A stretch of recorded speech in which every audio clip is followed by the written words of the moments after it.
just gonna have a conversation while I do my face.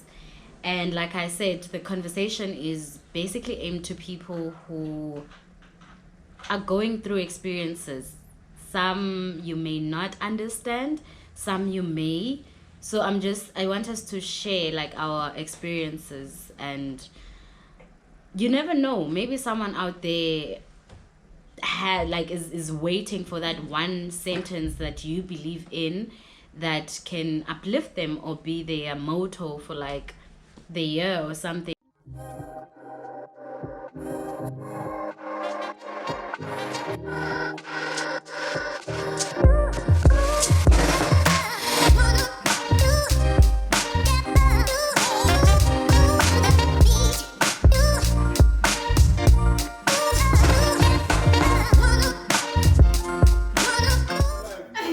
Because things are just getting more and more weird lately. I don't know if it's just me, but I feel like 2021 is no different from 2020. Yeah, I'd say so to a large degree. Like I feel 2021 has to a large degree brought a different type of its own challenges. For you, how would you say this year? What type of challenges almost has this year brought for you? Now we starting to realize that as much as everyone was just so scared about corona, death, it's not just that. Which brings me to a thing of how do we then deal with grieving loss? But let's not lie to ourselves. Before COVID, people were still dying every single day in like the numbers, like Yeah. heavy numbers, ne? And But there were no stats about that because there we was- understood death is part of life. Death is part of life, and you don't really speak about it outside your with outside your own family. Like so, you guys might know about it, but it's not a conversation starter type of situation. It's something Yeah. that you don't really get into. But now because we are alone and we're not out there, distracting our thoughts and everything like that, we then get hit by the realization of every other thing that we've been ignoring or that we haven't been listening to. Look, Most people are affected. most people are affected.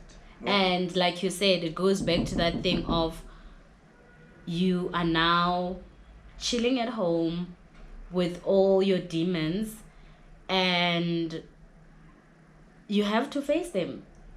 Like you don't want to adult. You didn't sign up for this. You have things going on, and you have people looking up to you, people you know and people you don't know.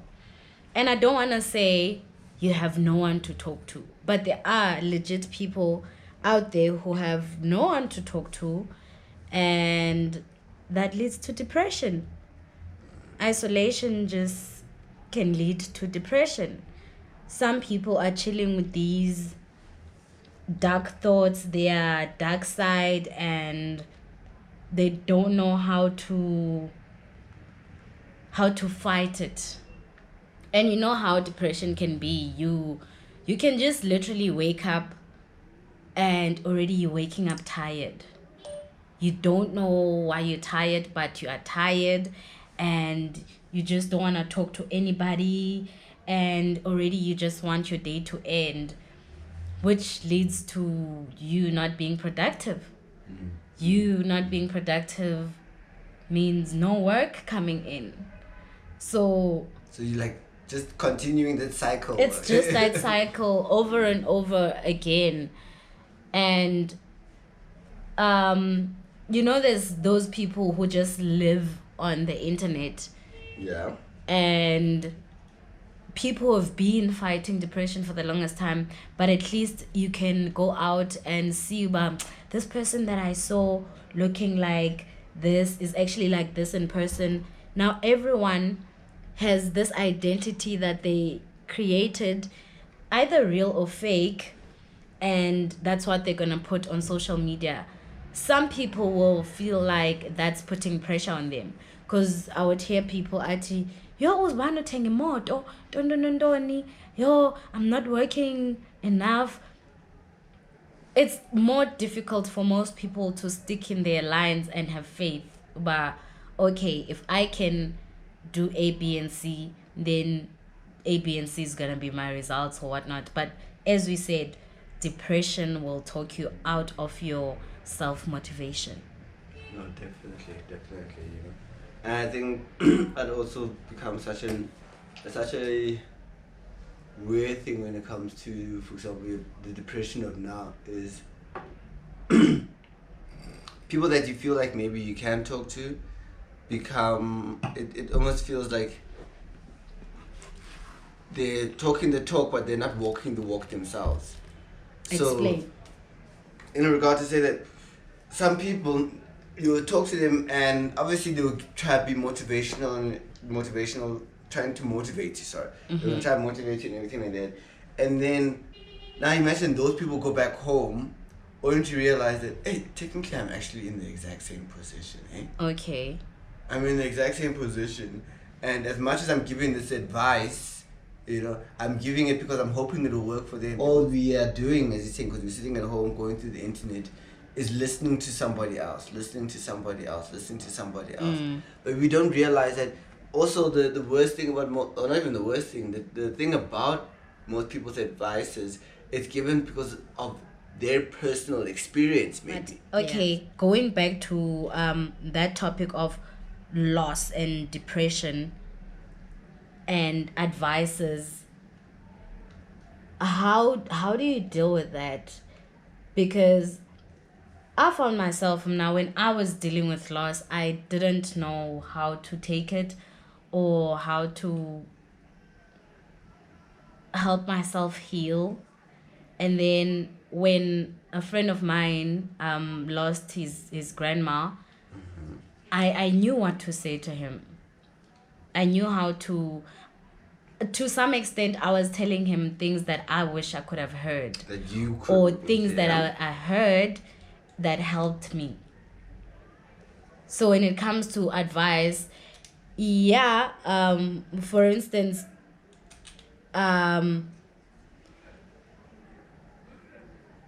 when I would come to you and we would talk about it, some things you don't have experience at. Yeah. You haven't lost your mom, but you would know how to comfort someone who has lost a mom or lost a dad, or just loss is the same. Because I understand, but loss, especially loss of life. You can't compare it to anything, and it's the same thing, same experience for everyone, not same circumstances, but we feel it differently. We all feel it differently. It's unique to all of us, and none of us gets used to it.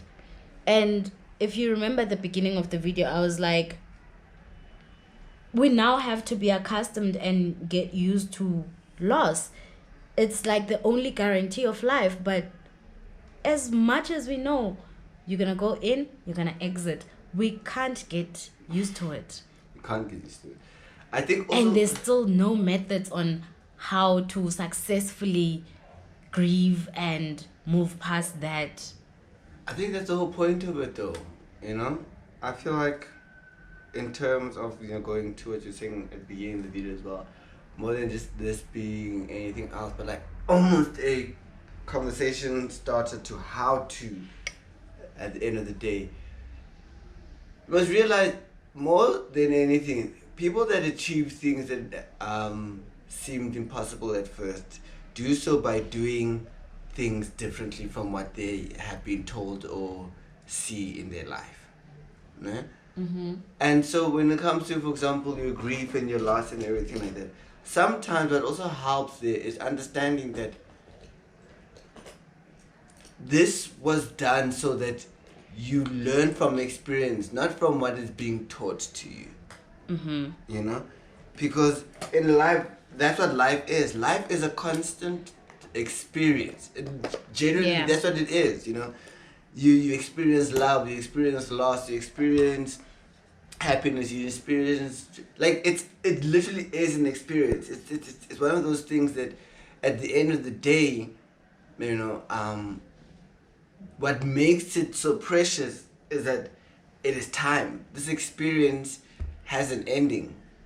The joy of life is death, because you don't know afterwards, are you going to be able to have a moment to look back at it, and are you going to be able to maybe redo it, or are you going to find yourself in another place where you experience again, life after death type of situation, in wherever your religion decides to place it, type of thing, But because you don't know, and because us as humans, unlike animals, are prone to want to find out. Yeah. Having something that you can't go back and express it to someone makes it scary, but also for me, I think it makes it precious. Okay. And now this is an experience that you're going to achieve that you can't particularly tell anyone. It's going to be your own. It's going to be something that, what happens, you don't know. Okay, I can see you taking it from an experience of you, the person who is deceased. Yeah. And quite frankly, I used to be those people who are like, dude, I'm not even scared of death because I don't know what's there. But the painful thing is that death doesn't hit those who are deceased. It hits us. It does. We are the ones, without knowing, but this person is in a lavish place, resting, and we're not even considering, but what if this person is just like, come down, like, I'm in the best part of life. You can rest, you can live your life. We don't consider those things, but this person is happy where they are, or even if it's just to console yourself, we're just focusing on the pain or the trauma that comes with it. But also, don't you think people would be more angry if they knew that someone is living their best life and they're still living here on earth, which is so crappy, leading to people thinking, maybe it goes to the statement also again with a lot of, I won't say all, but I think I would assume a majority of religions where suicide isn't particularly something that should be done.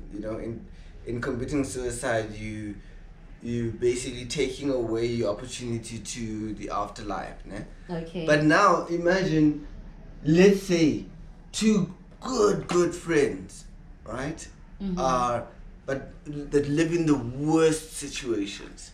Yeah. Let's say a friend, and this is now talking basically a female friend and a male friend. Okay. Who both are constantly being, for example, raped, who both are being starved in their household and something like that.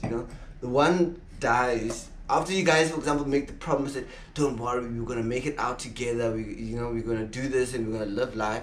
One dies, right?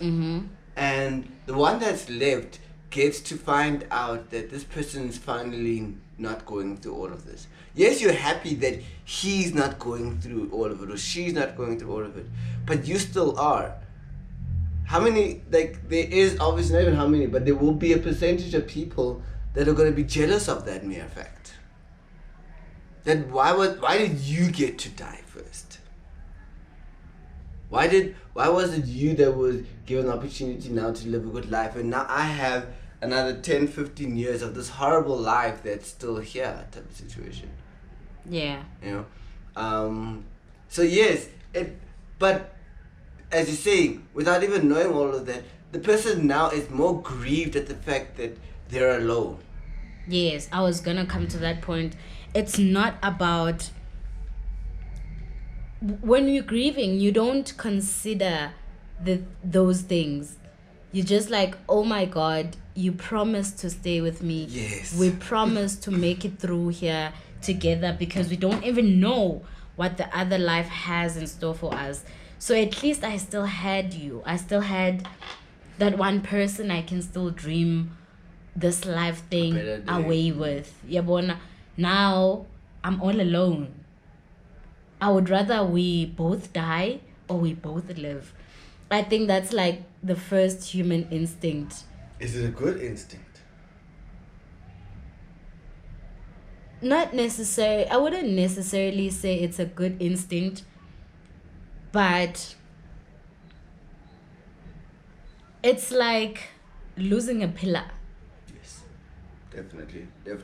I know my whole building is still standing, but it was it's shaky. It's shaky now. I don't feel that security, because humans, the most important thing for humans, and it's a basic need, is security. Stability, security, yeah. So because you were my home, you were my safe space, you were my pillow to cry on, now I feel like even if I cry, like nobody cares. What's the point? If you were here, at least I understand you did, but if we could have a contract of you can come visit me even if other people don't see you, and then just on those days maybe we would feel like it's easier, because most times it's all about when you're alone and then those memories come through. And I personally, how I actually got to quickly accept my parents passing is, okay, I used to, when I'm back home, I would visit the grave like more often, and I'm like, I don't know if it's healing me or if it's just making things worse. If maybe I can still talk to them as if they're here, then I would feel better. And then it was clear, but dude, these people, you're never gonna see them again. They're gone. It's that. But just for those days, man, I feel like that's why, you know, when you think you've recovered, and then that one odd day, something, literally, Worst day. when you feel like I've recovered. I haven't thought of smangmang for a year now. Okay, that's a lot. For a month now. Boom, your birthday yakhe. Your phone, mommy's birthday. What? From dude. Yeah. So I told myself, but I'm just gonna stick to those good memories until I don't know what happens, but just ride on those good memories. And whatever that person taught you, like in the example we were using, but you guys making these promises and whatnot, because we made those promises in the physical world and I'm the one who's left behind, then I must try and find something that's gonna make me connected to this person, just to give me more fuel to fulfill those promises. And then whatever can be done in that world, since we can't know, I will just put my faith on you, but you are also doing your part. You are opening indlela zam, you are driving me to the right friends when you see I need a friend to talk to, and you would step in, just direct me to the right friend, not to replace you, but to just to close that void. What happens if life is like, for example, you tossing a coin in the regard to saying that when you put the coin in your hand, right? Mm-hmm. You've got it. You control where it's, like, the fact that it's not falling. Okay. Right? And then you flick it. The moment you flick it, you have no contact with it anymore. Mm-hmm. It's on its own. It's how it decides to fall, when it decides to fall, The heads or tails. which side it decides to fall on is not your choice. Mm-hmm. You don't affect it in any way and anyhow. What happens if that's how life is? That the moment someone departs from you, for example, you flicking the coin, Mm-hmm. it's done. There is no direct me. They're living, if they are living another life, they say, for example, they're the hand, because the hand is still going to be the hand after it flicks the coin. Yeah. You know what I'm saying? So it's now still living another life and everything like that, and it has no interaction with you. Mm-hmm. Do you think that would be a scary thought process to come into understanding, like your person, your pillar, your structure completely does not exist, or does not even know that you exist anymore? It's gone. You guys, only you remember, because you remember as a coin having had contact and having had been flung to in a specific direction. Mm-hmm. But like the hand is still the hand. It moves on with its life. That would definitely be a scary thought. Because remember, as we said, we need comfort, we need safety, we need Yes. assurance. So we all dependent on the mind. If you could tell your mind that, you could literally believe it, but what would it do to you? What would it do to you, fam? It would make you feel like when someone passes, that's a string cut. Like that would drive you more into that dark hole of depression. I think that's why I opt to have ilenduza, faith on, okay, I still have a part of you, even though you have no control over that, but the memories, just to keep that fire burning, and have faith about one day. And when that one day comes and I also pass, then I'll see there. Then from there, if I have a chance, I'll have another thought process. But to keep me alive right now, just be like, you're still there and you can still talk to me, and to the people actually listening to this and who don't know how to deal with loss, I would say, at least according to psychology, the brain is the most powerful tool. And if that's like your engine, all you need is petrol, and petrol is gonna be your thoughts. So how much fuel you put into your car is dependent on you, and how you deal with that depends by uzokuthatha to what point. So yes, allow yourself to grieve when you need to. Everything, actually grieve everything. Grieve losing a phone. If you feel sad, be sad about it, and then when you're done being sad, you will sit down and think about, okay, from this point, this is what I'm downloading into my system. You download self-motivation, because you can't even rely on someone else to motivate you. I can't sit here and be like, Sihle is not a good friend because he knows I'm dealing with this, but he's not doing A, B, and C. Sihle has his own problems. No problems. Honestly, that's the one thing we tend to forget when we're going through things.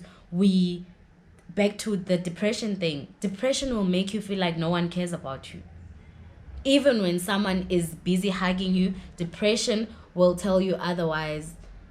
So always keep your mental on check. Always be gentle with yourself. Always pay attention to what you say to yourself. Write it down if you have to. Write that one line that motivates you and read it every day.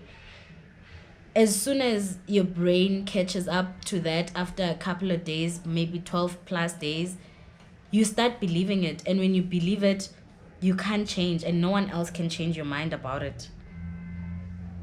So I would encourage the person watching to basically master the art of self-motivation, because if you're dependent on other people to motivate you, then when the other people are busy with their lives, then you're going to be busy dying. Unfortunately, as much as we are dependent on a second individual, because like we just see in nature itself, unless you're like bulky and thick, nothing particularly stands on its own. Yeah. There's always it's always supported by something, and therefore we, as you say, we yearn for a support structure. We yearn for security and all of that.